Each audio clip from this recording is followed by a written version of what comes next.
All right, I am back with another video. It's good to be back. Make sure you check out the links down below in the description. That's going to show like the brushes I use, the brushes I recommend for you guys to get. Especially if you're new to 180 Waves, this is just going to cut down on a lot of time for your progress, and you're going to get progress a lot faster just dealing with the right brushes. So make sure you go in the description box, check out the links, click those, see what you like, see what color you like too. It's generally going to be Torino Pro. That's what I recommend to you guys. And also make sure you follow me on my social medias. You can follow me on Snapchat is Burritos or Die. And then my Instagram is Large Cub. It's pretty easy. It's food related, so boom. But in today's video, we're going to talk about how to get healthy 180 waves. I feel like this is a very, very important video because I feel like it's skipped over and is not talked about a lot. And it is literally important.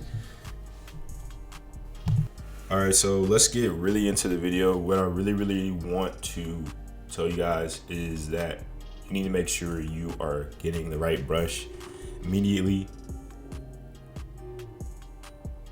I don't know if y'all can hear that, but yeah, I want to make sure you guys are getting the right brush immediately. So I recommend you get a Torino Pro. Okay, get a Torino Pro. Make sure you get like the right one. You want to get either hard, medium, or soft. I would suggest, like, if you're new, the one that everyone needs is going to be a soft brush regardless. So I would say get a soft brush because generally I think most people here are medium, coarse, or whatever, but regardless, everybody's going to need a soft brush. I actually need one right now, so I'm going to end up ordering another one. But to get healthy waves, you want to make sure you're using the right brush. It's really going to help. So please make sure you check out the links in the description and get you a good brush, man. Like, if you've been struggling or having problems with your waves and you want them perfect for a wave check, you want them to shine, you want them to glisten, and you want them perfect for 2020, just make sure you get the right brush. It's just going to help out with connections. If you're also having problems with connections, that's going to help so very much. It's going to speed up a lot of the progress.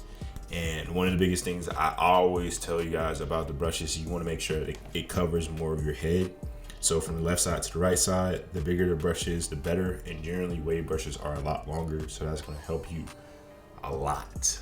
So check in the description box again. I really want to make sure you guys look at that. But also, to get on to like the healthy waves, one thing that I am going to recommend to you to do is to grease your scalp. Like, if you look around, or, you know what I'm saying, if you had a dry scalp before, your hair quality changes depending on how healthy your scalp is. So if your scalp is really dry and it might be cold outside, you'll notice your hair is a lot more frizzy, a lot more harder to work with, and then it's really hard to work with it in the morning time. Like, when you wake up and your hair is really dry, it's hard to get that moisture back in. So one of the main things that I do to fix that is I use a good olive oil. You know, I always say olive oil, argan oil.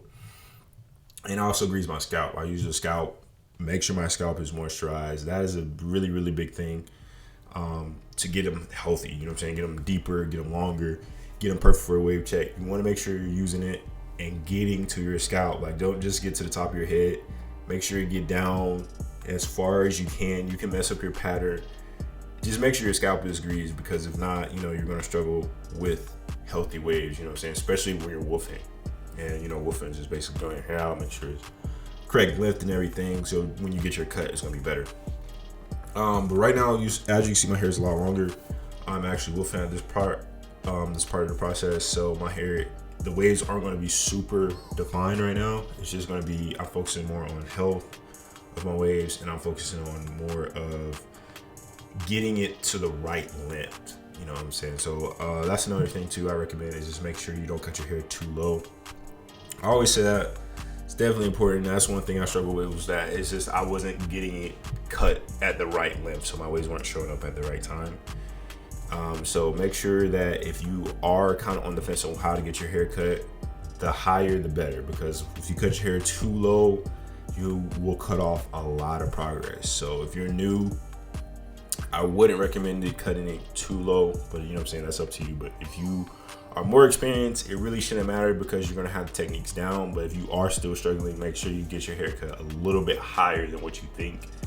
And that is just gonna cut down on getting cut too low, being upset with your haircut, having to grow it back, just a lot of headache, because once your hair is going, once you had your hair at a certain length and you miss it, it's like the worst feeling having to grow it back. So make sure you get your hair cut at a decent length, higher than what you would recommend. So I say, like, for example, if I want to get a 2, I get a 3. If I want to get a 3, I get a 4, just so there's no room for error, and I'm able to get another haircut if I need to. Like, that's worst case scenario, but it's worth it. You know what I'm saying? I would rather do that than having to wait.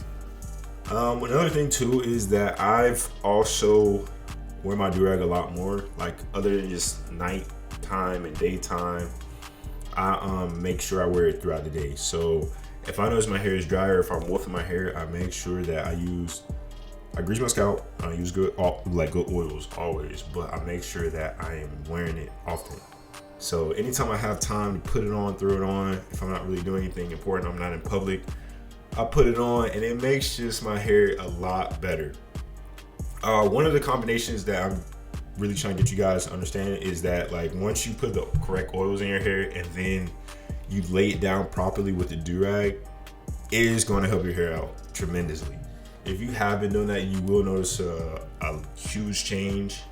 And if you combine that, it's just really steps. But if you combine that, like wearing do-rag with the good oils, and then doing a good brush session for like an hour, you're gonna be good, man. So I'm really trying to get you guys to just understand the steps. It's you can take the steps as big as you want, but just make sure you're doing it in the right order. So make sure your hair is moisturized before you work on connections, everything like that. So that's where the one focus on is the health. And then for products, you don't have to go too expensive.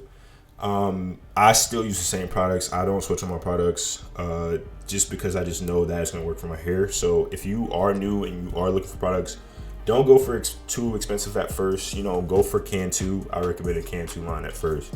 That's just going to save you a lot of money, and you can actually try out the products before spending too much. Now, Shea Moisture, that's what I recommend to you if you trust my judgment and you don't mind paying a little bit more money. Shea Moisture is going to give you that quality that you're looking for. That quality, if you notice your hair is a lot drier more often, or your hair isn't just shining as it needs to be. But Cantu is a good product, but Shea Moisture is kind of like the step up for that, just because you're paying a little bit more, but they're using more organic ingredients, I would say. So keep that in mind. Don't spend too much money. Do-rags aren't that important. I know a lot of people are getting a lot of patterns and colors and all that. Just kind of remember that the do-rag really doesn't get you waves. And then I also heard that velvet do-rags do not lay your hair down as well. So you can save money on that. Just get you a silky, call it a day. Get a satin. You get a satin silky. Just make sure you're wearing it at night. That's one of the main things too. And keeping them moisturized. Do not let your hair dry out. But other than that, I think that if you combine all those steps, make sure you're doing it. Make sure you do an hour brush session every time you brush. Make sure it's for an hour. You're going to be all right. But yeah, make sure you're brushing for an hour. Make sure you're doing a 1 hour brush sessions. That's also going to help you guys out. For the people who are asking me about connections, just brush for an hour straight. Definitely try that. Brushing for 1 hour straight. Just do that. And don't be afraid to wolf your hair. My hair is wolfing now. But I want to make sure my hair is healthy when I do get my fresh cut. I want to make sure my hair is as healthy as possible so I get my waves as deep as I want them. So that's another thing that I recommend to you guys. That is pretty much the end of the video. If you like the video, make sure you give this video a thumbs up. Definitely comment down any questions that you have so I can do another video on it or do a new video on it. But yeah, that's the end of the video. Thank you guys so much for watching me again, and I'll see